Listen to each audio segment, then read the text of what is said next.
Welcome to Jumpstart Your Joy. I'm your host, Paula Jenkins. I invite you to join me as we explore how inspiring people have chosen joy in their lives and what they have to share with us about how to jumpstart joy in the world. Plus, how do we follow our own hearts, find work that lights us up while mindfully noticing the role that joy plays in our own journey.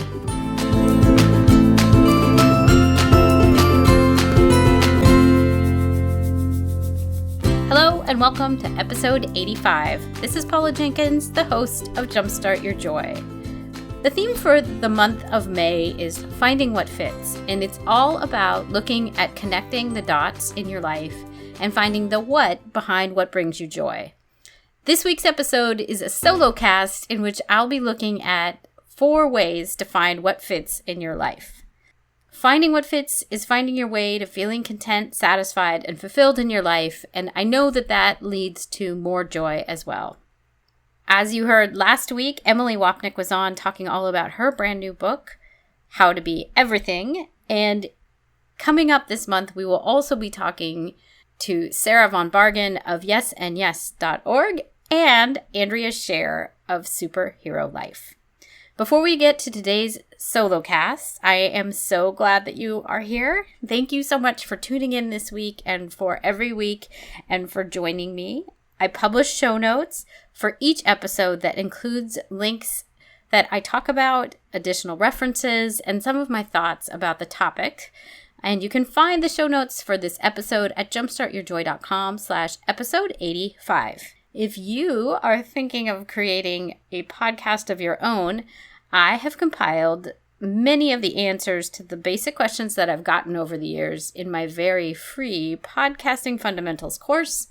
And it includes a cheat sheet that shares my suggestions for microphones, editing software, and where to find intro music, and so much more.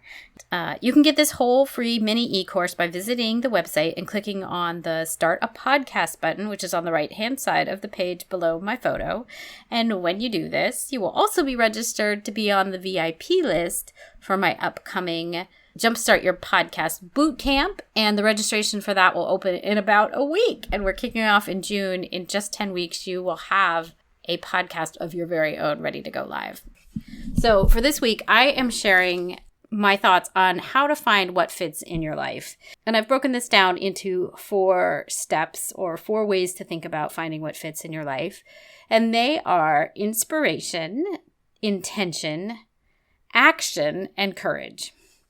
And so I will dive into each of those a little bit, and let's kick it off with inspiration. I think one of the key things in finding what fits, no matter what that is that you're looking for, if it's in your career, if it's in your love life, if it's in a hobby or an interest, or just getting really super clear on what it is you want from your life here, the inspiration piece is really so key. And one of my friends, Michelle Ward, who's been on the show a couple of times, she talks a little bit about listening to those whispers. So the tiny whispers that are in your head and that the kind of, you keep hearing the same thing, or you keep getting drawn to something that's similar. And maybe you don't know why exactly it is that thing keeps calling you, but I call that inspiration. And in my life, if I look back, some of that inspiration was around performing. I did a lot of drama in grade school and high school. And some of it was actually around inspiration itself. My background from an educational perspective is in religion and religious studies, and kind of what inspires people and what makes them, think of what's beyond this immediate sphere, this immediate world that we live in. It's always been something that has drawn me forward. And so really listening to what those things are. And it's funny when you think about inspiration, it's easy to get so far along in a career, or if you've had kids recently, your whole world becomes about those children, or about that career, or about other things. And so sometimes it's really hard to even know what inspires you. That's not an uncommon place to be. And so if you're having a hard time thinking of that, one of the reasons I ask the question of every guest each week about, what were your earliest sparks of joy is if you go back and look at the things that brought you joy as a child, or the things that inspired you as a child, Sometimes I think joy and inspiration are very similarly, they run together in the same family. So if you think about that and maybe write that down, you'll hear Andrea share in a couple of episodes talk about her Mondo Beyond list, which is just, you could take a variation of that list and just write down all the things that you wish you could do, or all the things that you have on your heart that you really would love to bring into being. And just write them down and look at which ones call to you.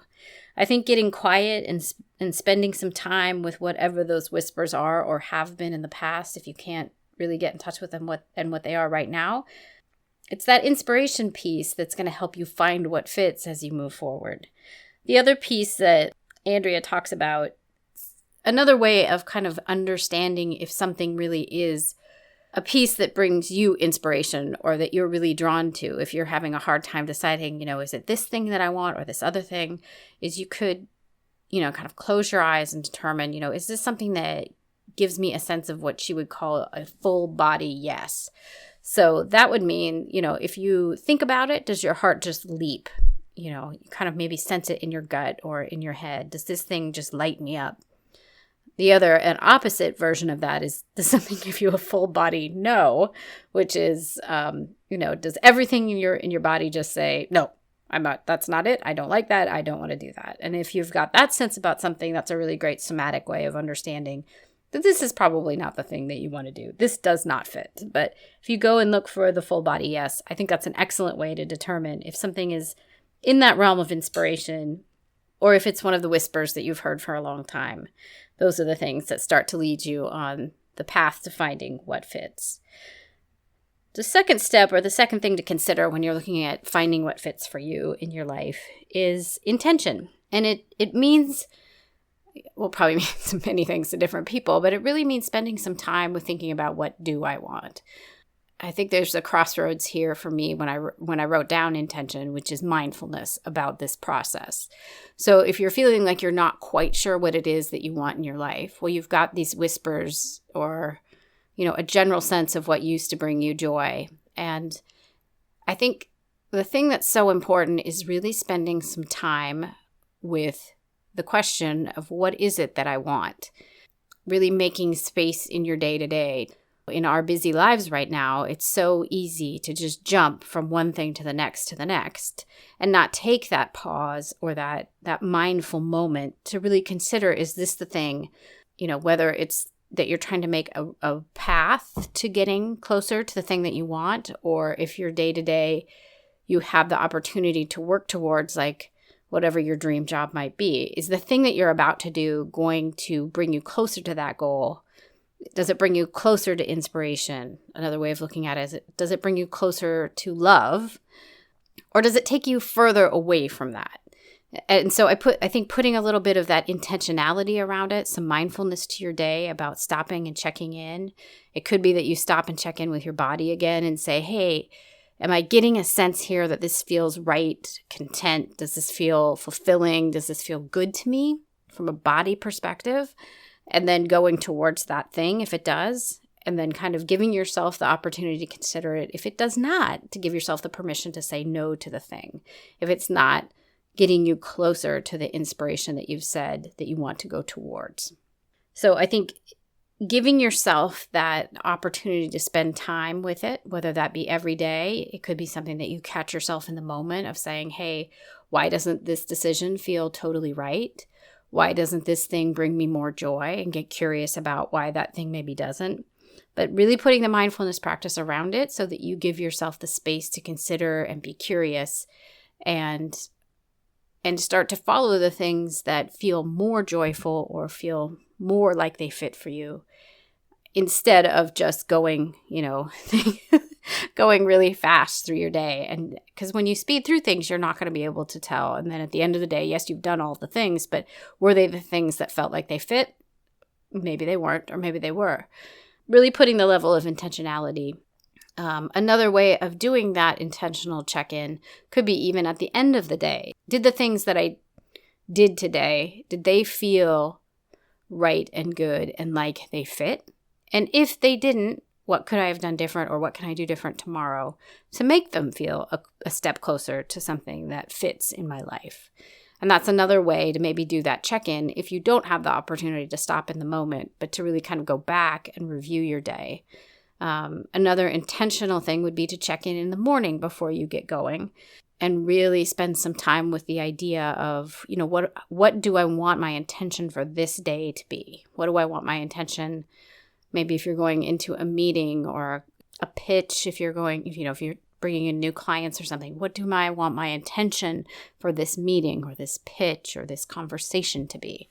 And adding some intentionality around that could really help with going towards what fits for you. The next step around all of this, in number 3, is action. And it's so easy, again, at the fast-paced nature of today's world, to just kind of move from thing to thing without intentionally putting the steps in place. But now that if you've spent some time going through, what brings me inspiration, what feels close to fitting in my life, what do I want my life to feel like? So that's back to inspiration. And then really intentionally putting the framework in your life so that you can follow those things. So, putting your daily intention in place, catching yourself in the moment, maybe going back at the end of the day to see what worked, but then really laying out the steps for yourself and making a plan to take steps toward that thing that feels like it fits for you. So what do I mean by that? One great way is to truly write everything out. So if you know that there's some direction that you want to go and you've got goals for this year that you want to get to, make sure you write them out. Put them out somewhere where you can see them. There's something really codifying in writing the things down. I know in my own life, when I started writing down what my intentions and my goals were for the year, it makes a huge difference. And it sounds super simple, but I also know that unless I took the time to do it and actually write it out and then go back and look at it, I wasn't paying attention to the day-to-day and making sure that my actions were lining up towards how I wanted to feel and what I wanted to have in my life and how I wanted things to fit. So there's that. Action is also, if you have a goal in mind and something that you want to accomplish for this year. I know this sounds super simple and obvious perhaps as well, but really making time in your day to take a step towards that every day. I know, and this goes back to the intentionality piece, but, in launching, say, a podcast for myself, or just to keep this podcast going, it means each day I'm doing something towards the goal of keeping it going. Following up with a guest, scheduling someone else, researching someone that I might want to ask to be on the show. So unless there's the action that's being taken every day, I think there's that saying about it's just a dream until you have a plan around it. And, the project manager in me really loves this idea of the way to move the dream into reality is to put the plan in place. And sometimes, like I said, it's just writing it down and making sure you're taking a step towards it each day. Sometimes it's, if you are the type of person that maybe has a word of the year, mine for this year is flame. Sometimes that can be a guiding purpose. So each day, really looking at how you are tying back to your word of the year could be a way to do it. But making it a daily practice and putting some plan and action to get you closer to that thing that fits. Maybe if it's that you don't feel like your career is where you want it to be right now, then your inspiration is to find a career closer to something that lights you up, and you would know what that is. Listen to the whispers and you will hear them, and you can start to hone in on what that is. The intentionality is getting really clear on what that thing is. If you need to, talk to maybe a coach or somebody else and get this whole thing sussed out for yourself, that's a great way to go. And then the action would be actually updating your resume and getting it out there in front of people and doing a little research each day to find that job that maybe lights you up and makes you feel more like you. And then the last piece that I will talk about is the courage that it takes. And originally I had put courage as the third thing, but I think, and I know that courage is something that we need throughout the process of finding what fits in our life. It takes courage to even say, I don't feel like this what I'm doing right now, and whatever it is, I don't feel like it fits. There's courage in that. Courage in getting really truthful with yourself about what it is that you want. It takes courage to say, yeah, I'm going to go back and I'm going to look and see what worked for me as a younger person. And what do I desire to have in my life? And what do I wish I could feel like right now? There's courage involved with that. It takes courage to set aside the time each morning if that's when you're going to look at your day more intentionally. It takes courage to do that. It takes courage to catch yourself in the moment instead of rushing to the next thing, to say, okay, how do I want to feel in this conversation? What's my intentionality for this conversation? And what do I want to get out of it? Or how do I want to leave the person feeling? It takes courage to do all that and to leave yourself the space to do it. And then it takes a lot of courage to take the steps. If you know that you want to work towards that new career, it takes so much courage sometimes to even perhaps walk away from a career that you've been at for a long time if you want to do some sort of a transition. It takes a lot of courage to say, I need a break. And so I want to, applaud you for whatever courageous action you're taking. I know if you're listening right now, you want to find what fits in your life. And so I know that you've followed courage here, and that courage will get you to the next thing. And it will help bring you back each day to, looking for the inspiration and following that inspiration and getting intentional and then taking the actions. And it's all very much one of those things that it's a, lather, rinse, repeat cycle, whether that be on a daily basis or, even a moment to moment basis, that you're going to be, remember your inspiration, get intentional about it, and then put it in action. And really knowing that courage plays a big role throughout the whole process. So that is my solo cast on how to find what fits in your life. If you would like to get more information, I have several books that have helped me get more mindful and intentional and given me inspiration. And there's a list of them, including works from Wayne Dyer. And some of my past guests, those are over on the website, and you can find the show notes for this episode at jumpstartyourjoy.com/episode 85. If one of your finding what fit things is that you really love to start your own podcast, you have an idea for a show, and maybe you're subscribed to a bunch and you're like, if I could just put my voice out there, I really invite you to go sign up for my podcasting fundamentals class, which is right there on the homepage under my picture. It says start a podcast. You'll get some easy free notes there, and you will also be on the VIP list to sign up for my bootcamp class, which runs 10 weeks, and it will get you to the point where you can start your very own show. I would love to have you, and I would love to spend some time with you working on that thing that feels like it fits for you. And then I am so excited that next week on the podcast, I have Sarah Von Bargen of yesandyes.org on to talk about finding what fits in finances. Sarah's done an amazing job of doing so much travel and just leading a really inspiring life. And she realized that the way she thinks about money might be a little bit different than the way a lot of people think about money. So she's going to come on and talk about more money, more happy. And I cannot wait to share that discussion with you. So I hope you'll come on back next week. And until then, I hope that your day is filled with so much joy.